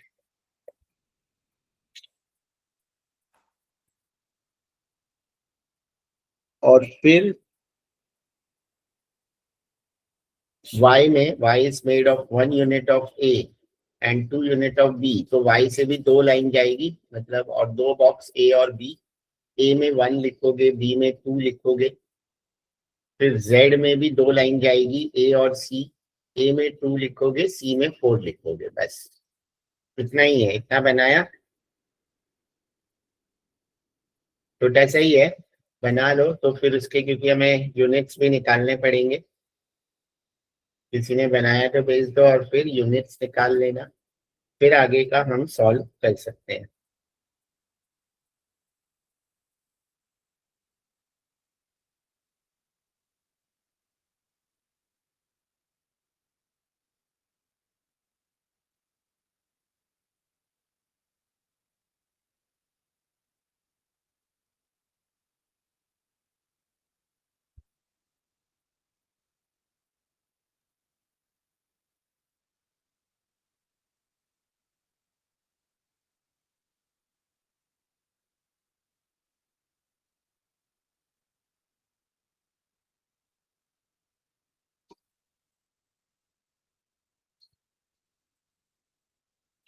बनाया किसी ने?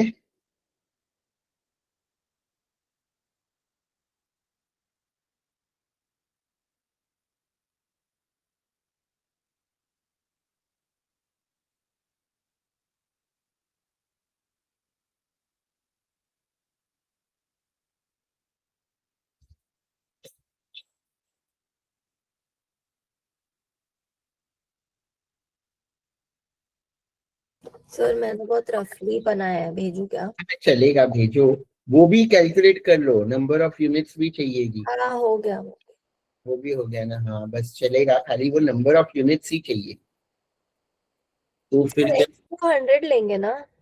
हाँ किसको मिले, क्या बोल रहे हो? एक सेकेंड। एक्स को 100 लेंगे ना? हाँ एक्स को 100 लोगे, राइट? यस। तो एक्स का फिर वाई जेड और ए और बी और सी, बस इतने का 6 का तो यूनिट्स निकालना है। लीड टाइम आप समझ गए ना? तो देखो बहुत इजी कॉन्सेप्ट है। अब एक बार यूनिट्स आ जाएगी तो मैं बता दूंगा कि एक्स हमें 10 वीक में चाहिए, 10th वीक में 100 चाहिए और 1 वीक में मिल जाएगा, तो तुम कब ऑर्डर करोगे? सिंपल है ना, समझो। तुम्हें 10th वीक में कोई चाहिए सामान और तुम्हें पता है 1 हफ्ते में आ जाएगा और तुम्हें एकदम लास्ट में ऑर्डर करना है, तो तुम कब करोगे? 1 हफ्ते में आ जाएगा तो कब ऑर्डर करोगे? 7 दिन पहले ही ऑर्डर करोगे ना, एक वीक पहले ही ऑर्डर करते हो, 1 हफ्ते पहले। तो एक्स अगर वीक 10 में चाहिए तो हम वीक 9 में ऑर्डर करेंगे। वाई जो है वीक, हमें वाई कब चाहिए, राइट? हमें वाई कब चाहिए? अब वाई हमें एक्स के लिए चाहिए, राइट? है ना? तो हम वाई 2 हफ्ते में आता है, भेजा तुमने? हाँ सर भेजा है।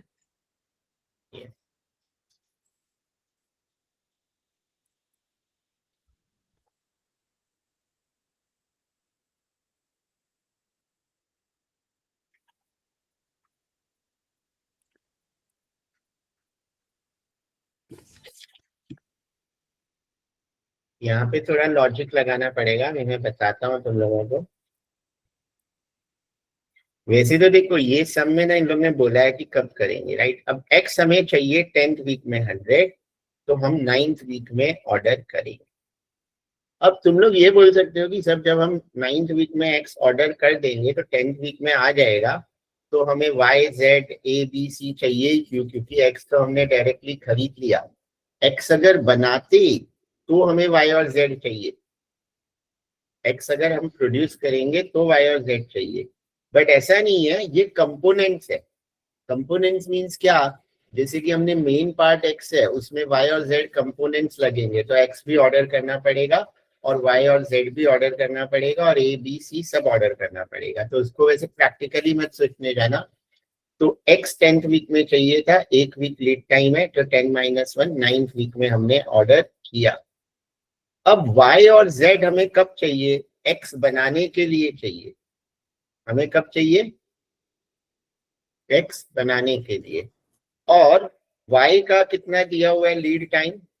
2 y का लीड टाइम दिया हुआ है 2। तो तुम लोगों को क्या याद रखना है? अब नॉर्मली यहाँ मिस्टेक क्या हो जाएगी, तुम लोग 10-2 कर दोगे कि हमें 10th वीक में ही चाहिए और 2 माइनस कर दो तो 8th वीक। नहीं, 9 - 2 बिकॉज यस 9-2, क्योंकि x जो है ना हम 9th वीक में ही ऑर्डर कर रहे हैं और y और z हमें तभी बनाना शुरू करना पड़ेगा। तो यहाँ पे जो x जब ऑर्डर करेंगे, यानी जो मेन पार्ट है वो जब ऑर्डर करेंगे, उसमें से ये लीड टाइम माइनस करोगे y और z का, क्योंकि y और z हमें x के लिए चाहिए। क्लियर है? तो y में x का हम ऑर्डर कर रहे हैं 9th वीक में, तो 9 minus lead time of y that is 2, तो 7 आएगा। 9 minus lead time of z which is 3, तो 6 आएगा। क्लियर है ये y z का कैसे आया? अब ABC का कैसे आएगा, ये भी बहुत इंपॉर्टेंट है। देखो यही अब कॉन्सेप्ट समझो। हाँ, अब A और A कब चाहिए हमें? y बनाने के लिए चाहिए। तो y कौन से वीक में था? y का ऑर्डर क्या था? 7, तो 7 minus lead time of A, 7 minus lead time of B. समझे क्या? यस और वैसे ही जेड का लीड टाइम था, कितना था जेड का लीड टाइम हमारा? 3 नहीं, सॉरी, जेड का ये ऑर्डर रिलीज क्या था? 6 था। 6 था। तो 6 minus lead time of A, 6 minus lead time of C. Sir but 2 बार ए दिया है ना, 2 हाँ, बार लीड टाइम है। ए का 2 बार आएगा, एक आएगा वीक 4 और एक आएगा वीक 5। 2 बार आएगा, यानी ए को हम 2 बार ऑर्डर करेंगे। वाई के लिए वीक 4 आ रहा है और जेड के लिए वीक 5 शायद, या उल्टा आ रहा होगा। देखो तुम लोग ये लिख के करो कि समझ रहे हैं जो बोल रहा हूँ। वाई का तो लीड टाइम हम लोग ने 7 निकाला ना। हाँ, वाई का लीड टाइम 7 है और जेड का लीड टाइम 6 है। तो पहले लिखो तो तुम लोग को समझेगा। ये लीड फिर टाइम नहीं, सॉरी, लीड टाइम नहीं, ऑर्डर वीक। वीक वाला ऑर्डर y वीक इसका 7 7 है, इसका 6 है, राइट? हाँ इसका 9 है। क्लियर है? 9 हाँ। 7 6 तक समझा?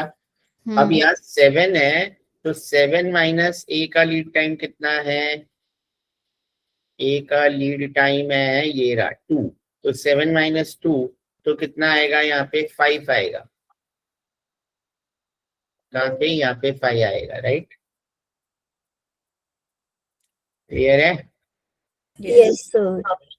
और 7 माइनस बी का लीड टाइम 1 है, तो उसमें 6 आएगा बी में। क्लियर है? तो यहाँ 5, यहाँ 6। अब यहाँ 6 माइनस 2 तो यहाँ 4 आएगा ए का। ये जो ऑर्डर है ये वाला, जेड के लिए जो ऑर्डर करेंगे ए, वो 4th वीक में करेंगे। वाई के लिए जो ऑर्डर करेंगे वो 5th वीक में करेंगे। तो ए को 2 बार ऑर्डर करना पड़ेगा, समझे क्या? तो ये 2 क्वांटिटी है ना, एक वाई वाली है, एक जेड वाली है। तो वाई वाली हम 5th वीक में करेंगे, जेड वाली 4th वीक में करनी पड़ेगी। समझा? Yes sir. बस, तो ये कॉन्सेप्ट है इसमें कि ऊपर वाले ऑर्डर वाले वीक से नीचे वाले लीड टाइम माइनस करके उसका ऑर्डर वीक आएगा। ये ट्विस्ट था। सर और सी का फिर 3 आएगा ना? सी का 3 है तो 3 आएगा ना? 6 ये माइनस कितना का 6 था ना जेड का, हाँ 3 आएगा। -3, इसका 3 आएगा। यानी सी हम 3rd वीक में ऑर्डर करेंगे। समझा सर। ये तो मैंने भी पहली बार सिखाया। ये एमआरपी में लीड टाइम तो मुझे भी नहीं पता था होता है, बट लीड टाइम का मीनिंग मुझे पता था इसलिए। ठीक है ना? और ये तो वही सम है। ये हमारा सीईसी का पेपर था। हाँ ठीक ये है, जॉनसन रूल करके भी एक सम है सर। ठीक है, ये भी दिखते हैं। और ये वाला भी है क्या? ये वाला कुछ, यस सर ये भी है। यस ये कौन से इसमें है? पहले तो ये कोई फाइल में है तुम लोगों का एक सॉल्व सम, पहले मुझे रेफर करना पड़ेगा। कोई फाइल में है इस टाइप का सॉल्व सम? ये क्या है? Sudarshan engineering has received 6 export orders.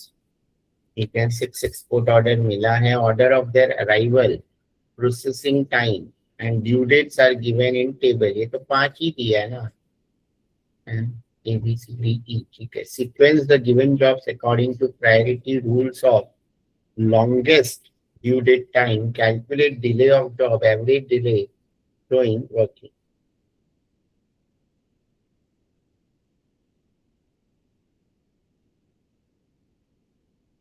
कौन से फाइल में ऐसा कुछ याद है? कौन से टॉपिक में है? देखो ये फाइल आई गेस पीपीटी 13 में ऋतुजा भेजना। 13 तो नहीं है मेरे पास, इसने 6 7 8 9 10 भेजा है, राइट? ठीक है, और ये जो जॉनसन रूल है ये कौन से पीपीटी में है? ये क्या है? ये वाला, ये भी वही हो गया ना, ये उससे रिलेटेड है। सर एक तो शेड्यूलिंग वाला है, जो ये जॉनसन्स रूल है ना सर, ये शेड्यूलिंग वाले क्वेश्चंस है। शेड्यूलिंग में बहुत सारे टाइप्स है। शेड्यूलिंग में बहुत सारे टाइप्स है। ये शेड्यूलिंग है। 5 jobs have to be processed हाँ on सर, ये शेड्यूलिंग वाला है। और जो वो precede- machine 1 and then on machine 2, the time taken on each machine in hours for job is given below, which gives minimum elapsed time. अच्छा, ये वाला मुझे आता है थोड़ा बहुत शायद, ये वाला मैं पहले पढ़ा था, तब तक तुम लोग वो भेजोगे ना? और ऋतुजा वो लाइन बैलेंसिंग वाले पीपीटी में। ये नीचे इन्वेंट्री टर्नओवर रेशियो है, ये भी है तुम लोगों को? यस सर, वो भी है। तो ये तो आता है, ये तो फॉर्मूला है, ये तो मेरे को आता है इन्वेंट्री टर्नओवर, और थर्ड भी आता है 90%, तो आई एम श्योर कैसे इसको सॉल्व करेंगे।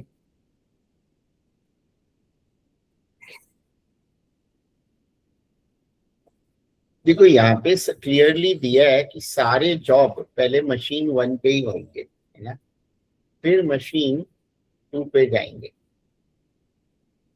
राइट। अब जॉनसन रूल क्या होता है मुझे नहीं पता, बट मैंने ऐसे सीक्वेंसिंग का एक सम पढ़ाया हुआ है ग्रेजुएशन। सर है पीपीटी में, मैं आपको ढूंढ के देती हूँ। अच्छा है, तो मेरे हिसाब से जो होता है कि मशीन 1 में जिसका भी सबसे मिनिमम टाइम है वो जॉब हम पहले करते हैं, अगर मैं रॉन्ग नहीं हूँ तो, I don't know. Yes sir, वैसे ही है। तो अगर बी का सबसे मिनिमम है तो जब सीक्वेंस बनाएंगे तो हम बी पहले करेंगे, बी के बाद डी करेंगे, डी के बाद ए के बाद सी के बाद ई। तो वो सीक्वेंस है, फाइंड आउट द सीक्वेंस। तो मेरे हिसाब से तो वो रूल है। और अगर ये स्टेटमेंट नहीं होता है कि मशीन 1 पे ही पहले करना है और फिर मशीन 2 पे करना है,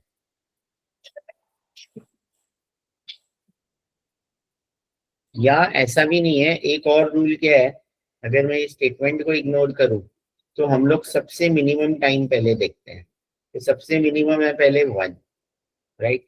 तो हम ये क्या करेंगे, ये जो बी है ये हम लेफ्ट में लिख देंगे। देखो मैं मेरा एक मेथड बताता हूँ जो मुझे पता है, तुम लोग के पीपीटी में भी देख लेंगे। कितने जॉब है यहाँ पे? 5। तो मैंने 5 बॉक्स बना दिए यहाँ पे, राइट। अब सबसे पहले क्या देखना है कि मिनिमम टाइम, सबसे फर्स्ट मिनिमम टाइम, चाहे वो मशीन 1 है मशीन 2, कौन सा है? 1 है, 1। अब वो है बी का, तो वो मशीन 1 का टाइम है, तो हम बी कहाँ लिखेंगे? लेफ्ट में लिखेंगे, लेफ्ट में। तो हमने यहाँ बी लिख दिया क्योंकि मशीन 1 का था। अब 1 को छोड़ दो, अब बी का टाइम छोड़ दो क्योंकि बी तो हम ले चुके। अब बचे हुए ए सी डी ई में सबसे कम टाइम है ये 2 है ए का, लेकिन वो मशीन 2 का है। अगर मशीन 2 का है तो ए को हमें कहाँ लिखने का? राइट में लिखने का। अगर मशीन 2 का मिनिमम टाइम आएगा तो we should write that job on the right hand side, और मशीन 1 का मिनिमम टाइम आएगा तो हमें लेफ्ट में लिखना चाहिए। तो ए हमने यहाँ लिख दिया। अब ए और बी हो गया। अब सी डी ई में नेक्स्ट मिनिमम इज डी का 3, ये मशीन 1 का है, तो डी हम क्या लिखेंगे? लेफ्ट में लिखेंगे, यानी यहाँ पे हम लिखेंगे डी। अब डी भी हो गया। अब सी और ई में 4 है, ई का 4 सबसे मिनिमम है जो मशीन 2 पे है, तो मशीन 2 का है तो ई हम यहाँ लिखेंगे। अब जो बचा क्या हमारा? सी। तो ये हमारा सीक्वेंस हो गया, if I am not wrong. इसका सॉल्यूशन होगा तो ये सीक्वेंस होना चाहिए। ये समझा क्या? यानी सबसे मिनिमम देखना है, अगर वो मशीन 1 का है तो वो जॉब लेफ्ट से लिखना स्टार्ट करना है, और वो मिनिमम अगर मशीन 2 का है तो वो राइट से लिखना स्टार्ट करना है, राइट। और अगर इसमें मिनिमम इलेप्स टाइम भी फाइंड करने बोलते हैं क्या? हाँ, कितना टोटल टाइम लगेगा वो भी फाइंड करना है कि सिर्फ सीक्वेंस? Any idea? सर मैंने आपको वो पीडीएफ भेजा है ना सीक्वेंसिंग वाला, उसमें है। सर हाँ, आइडल टाइम फाइंड आउट करना है इसमें। तो इसके लिए एक टेबल बनाना पड़ता है। लकीली ये वाला टॉपिक तो मुझे आता है, अगर यही मेथड है तो। लेट मी, हाँ ये टेबल बनाना पड़ता है क्या? ये फर्स्ट कम, ये कौन सा है? फर्स्ट कम फर्स्ट है। ये जॉनसन रूल, बहुत सारे मेथड है क्या इसमें? यस सर, उसमें से सर ने बोला कुछ भी देंगे वो। अरे बाप रे, क्या क्या सीखोगे तुम लोग मुझसे आज? इतना होगा नहीं लगता है, बच जाएगा। जो श्योर शॉट है पहले वो सीखो, रुको। ये और longest sir previous year question में भी रिपीटेड नहीं है, सब अलग अलग दिया है। ये किधर है? जॉनसन रूल वाला है किधर? सर आगे है। क्रिटिकल रेशियो से भी किया है? अरे बाप रे, इतने सारे मेथड है ये तो। कंपैरिजन ऑफ डिफरेंट मेथड्स, ये लिखा है इधर तो, इतने ही मेथड है ये तो। नहीं सर, और आगे है। और आगे सीक्वेंसिंग, ये हाँ Johnson rule, multiple jobs on more than one machine. ये find smallest value in machine 1 and 2, देखो लिखाते हैं यहाँ पे steps. If minimum value falls under machine, we schedule this job first. If it falls under machine 2, schedule this job last. जो मैंने बोला वही यहाँ पे लिखा है। तो ये तो जॉनसन रूल तो राइट सिखाया मैंने। Cross out the job already scheduled and go to step 1. In case of tie, choose any job amongst the tied jobs. Find out the sequence. तो ये जॉनसन रूल तो समझे क्या अभी? सर एक बार वापस बता दो ना। हाँ वापस बता देता हूँ मैं जॉनसन रूल, और यही स्टेप्स है जो यहाँ लिखा है, यही इम्पोर्टेंट है और यही मैंने खाली हिंदी में समझाया, वापस मैं समझा देता हूँ। अब देखो ये वही क्वेश्चन है, सेम ही क्वेश्चन है जो पेपर में आया है, वही यहाँ पे लिखा है। सबसे पहले क्या करना है, सबसे मिनिमम टाइम देखना है। सबसे मिनिमम टाइम, एक सेकेंड आ जाए।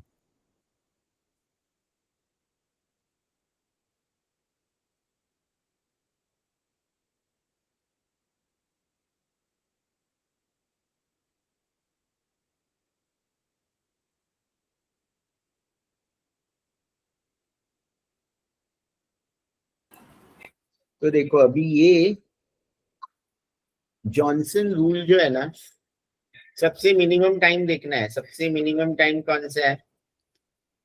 1। पहले तुम लोग ना ऐसे 5 बॉक्स बना लो, जितने भी जॉब रहेंगे ना ऐसे बॉक्स बना लेने हैं तुम लोग।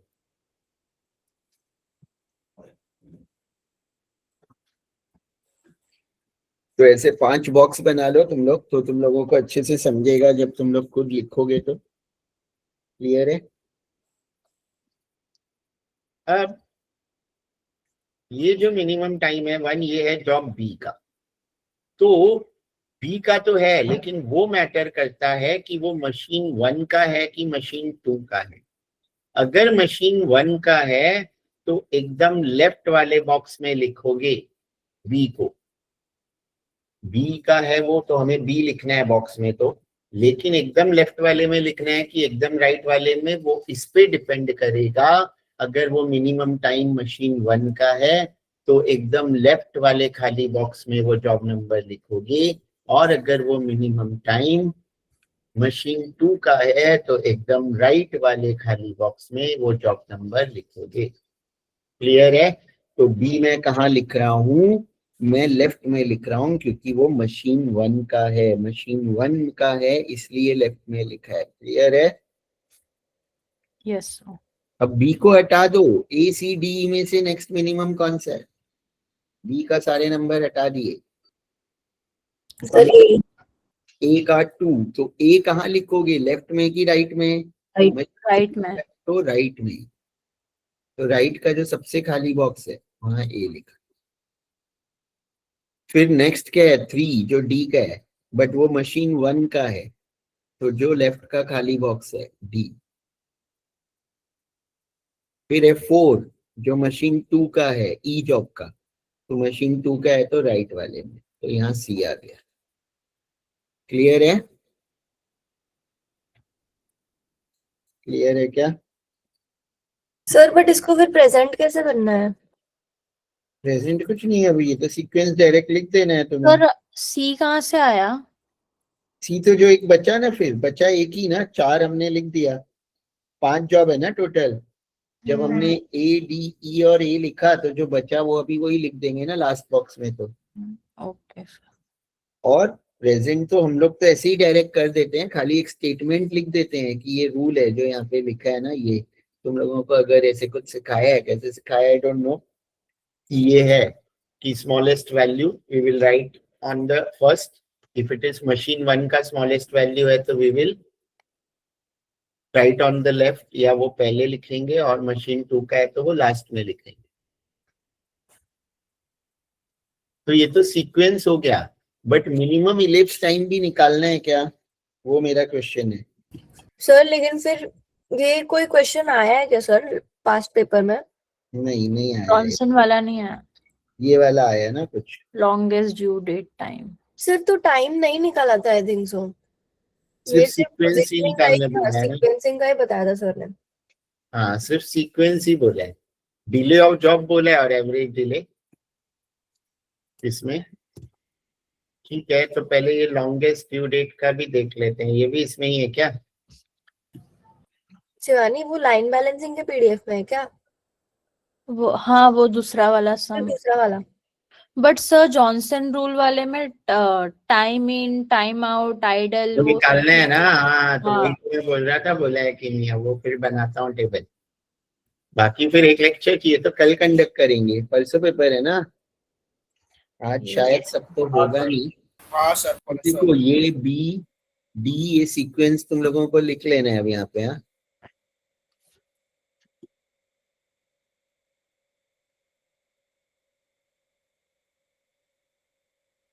मैं तुम लोगों को ये भी बता देता हूँ, वो सब आइडल टाइम वो भी है तुम लोगों को अगर तो ये तो हमने जॉब लिख लिया।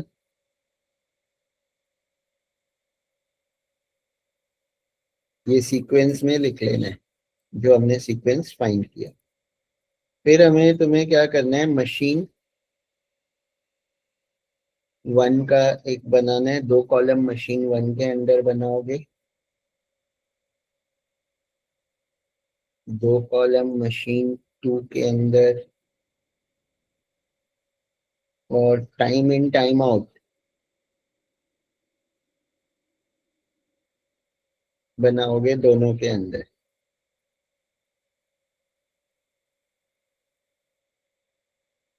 ये तो मुझे पता है, और तुम लोगों को जो फॉर्मेट सिखाया बता देना, यहाँ तक क्लियर है। ये तो हमने बनाया क्योंकि 2 मशीन थी, सीक्वेंस लिखा जॉब में तो, और टाइम इन टाइम आउट। अब करना क्या है तुम्हें, ये क्वेश्चन भी इम्पोर्टेंट है। ये नहीं कहा, इसमें था वो question, ये वाला। तो ये भी मैं एक बार वहाँ, क्योंकि ये नंबर हमें लगेंगे।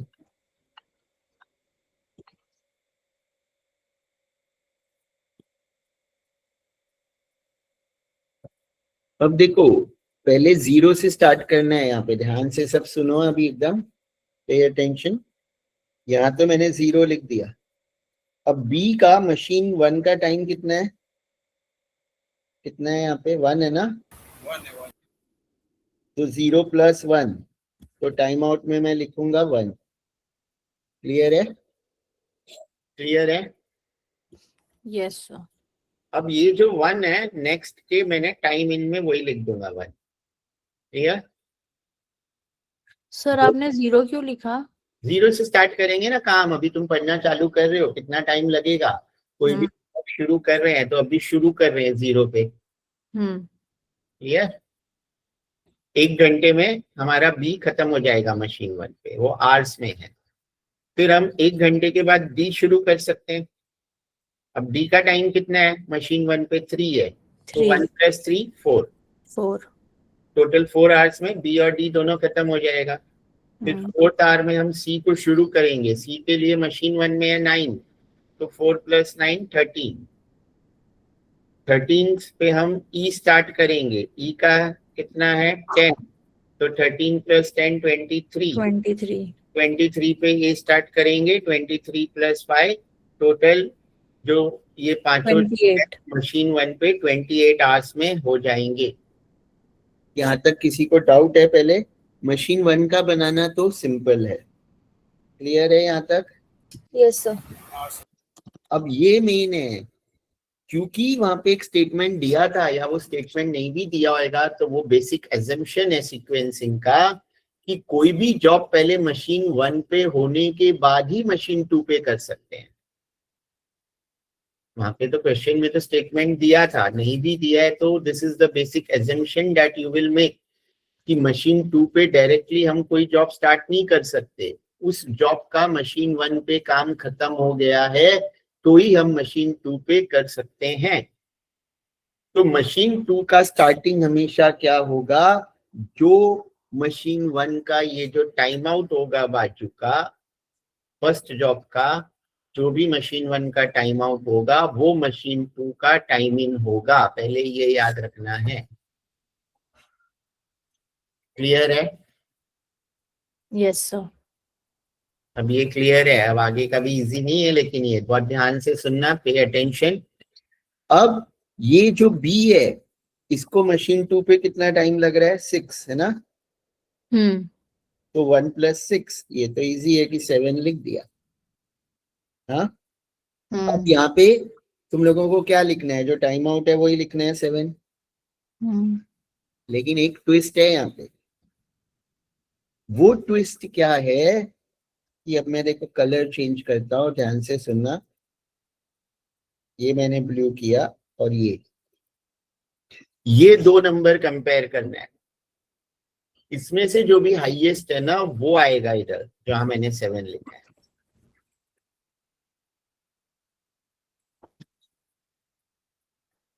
यानी टाइम आउट, मतलब अगर इधर टाइम आउट अगर 3 होता तो हम लोग 4 कंसिडर करते, बराबर।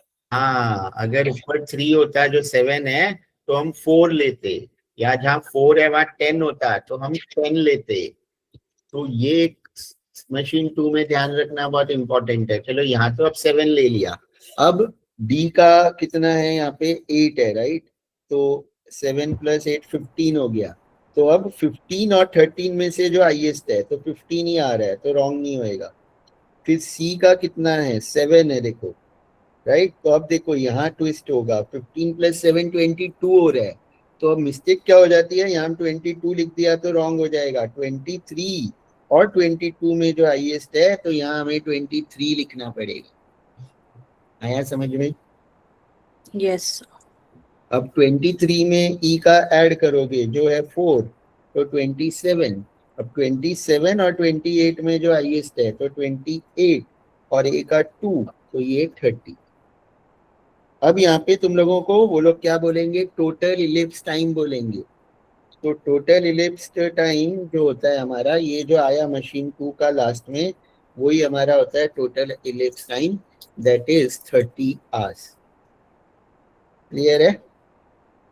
फिर ये लोग बोलेंगे आइडल टाइम। देखो अलग अलग मेथड है आइडल टाइम निकालने का ऑफ मशीन 1। तो टोटल, बट मैं एकदम सिंपल वाला मेथड बता रहा हूँ। टोटल इलिप्स टाइम में से टोटल टाइम ऑफ मशीन 1, इसका मतलब मैं ये 30 तो किया। अब टोटल टाइम ऑफ मशीन 1 मतलब ये जो क्वेश्चन आता है ना, ये मशीन 1 का पूरा टोटल ले लो यहाँ से यहाँ तक, ये तो 28 ही आएगा। तो इन शॉर्ट ये जो होता है वो सेम ही आएगा 28, क्योंकि उसका टोटल 28 ही आएगा। इसका टोटल वैसे ही मशीन 2 का भी टोटल ले लो। 2 + 6 8, 8 + 7 15, 15 + 8 23 + 4 27। इसका 27 है, इसका 28 है। तो ये तो 30 - 28, तो idle time of machine 2 hours हो जाएगा। क्यों 2 आवर्स हो जाएगा? क्योंकि टोटल काम खत्म होने में 30 घंटा लगेगा, बट ये मशीन तो 28 घंटे के बाद फ्री हो गई, तो 2 घंटा उसका आइडल टाइम हो गया राइट। अब यहाँ पे आइडल टाइम ऑफ मशीन 2 हम 2 मेथड से निकाल सकते हैं, बट ये मेथड जो मैं बता रहा हूँ ये सिंपल है। दूसरा मेथड भी सिखाया होगा तो वो भी बता देता हूँ। तो ये तो बहुत सिंपल है कि टोटल 30 में से हमें टोटल टाइम 27 था, जो क्वेश्चन का मशीन 2 का टोटल लेंगे वो 27 है। तो 30 - 27 3 आवर्स आ गया।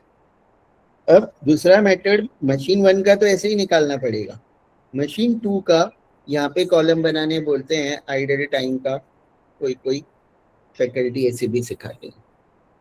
तो वो कैसे पता चलेगा कि यहाँ पे एक तो 1 आवर आइडल टाइम रहेगा क्योंकि ये 0 से स्टार्ट नहीं हो रहा है, स्टार्टिंग में जो भी ये रहेगा यहाँ पे time in that is idle time, क्योंकि वो 0 से 1 आवर 1 घंटा वो खाली था। तो फर्स्ट वाले का जो भी टाइम इन है वो तुम्हारा आइडल टाइम में लिख देना है, और जब भी तुम ये दोनों का डिफरेंस, यानी यहाँ क्या लेना है, दिस माइनस दिस, 7 माइनस 7 यहाँ तो 0 आ गया, यहाँ 15 माइनस 15 0 आ गया, यहाँ पे 23 माइनस 21, यानी क्योंकि हमने 22 घंटे में ही काम खत्म हो गया था, नेक्स्ट काम हमने 1 घंटे बाद शुरू किया, तो इसीलिए 1 our is the idle time. यहाँ 28 माइनस 27, इसका टोटल लोगे तो ये भी आइडल टाइम मशीन 2 का 3 आवर्स आएगा, जो हमने डायरेक्टली फॉर्मूला से भी निकाला। क्लियर है? ये भी क्लियर है?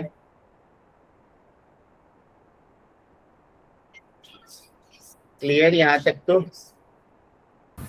Yes sir. Yes sir. Sir तो मशीन 1 के केस में आइडल टाइम मेरा 1 आ रहा है सिर्फ। नहीं 1 नहीं, मशीन 1 में ये फॉर्मूला से ही निकालना है, 1 क्यों आएगा? ये तो 0 से स्टार्ट किया, direct total ellipse time minus ये करोगे जो टोटल है, ओके सर। उसका कॉलम नहीं बनाना है आइडल टाइम का, उसमें ऐसे नहीं होगा।